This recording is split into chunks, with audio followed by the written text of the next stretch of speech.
Et toujours dans le cadre de cette 21e édition, un espace du ministère en charge de l'éducation nationale dédié aux enfants a aussi baissé ses rideaux.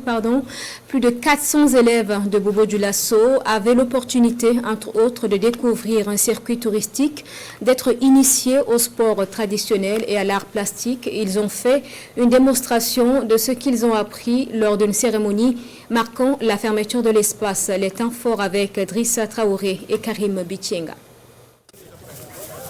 Une partie de lutte, puis une séance de tir à l'arc.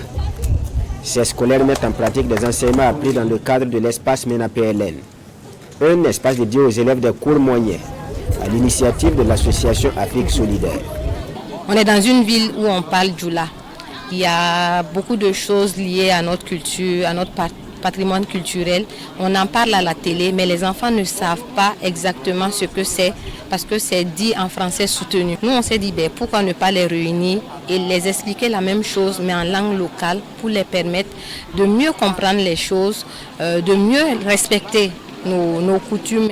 La démonstration des acquis de l'espace MENA-PLN, c'est aussi le Faso Fassa, où l'hymne national chanté ici en Dioula. À cela s'ajoutent ces pots de fleurs offerts aux officiels présents pour la cérémonie de clôture. Pour le ministre d'État, ministre en charge de la culture, tout comme son homologue en charge de l'éducation nationale, l'espace MENA-PLN mérite d'être pérennisé. C'est toute première édition qui a permis de réunir environ 400 enfants, les apprendre à écrire dans leur langue, apprendre à chanter l'hymne dans leur langue, apprendre à lutter, apprendre à tirer à l'arc.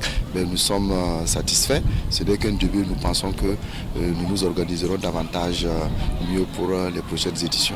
Cette première édition de l'espace MENA-PLN a réuni 432 élèves.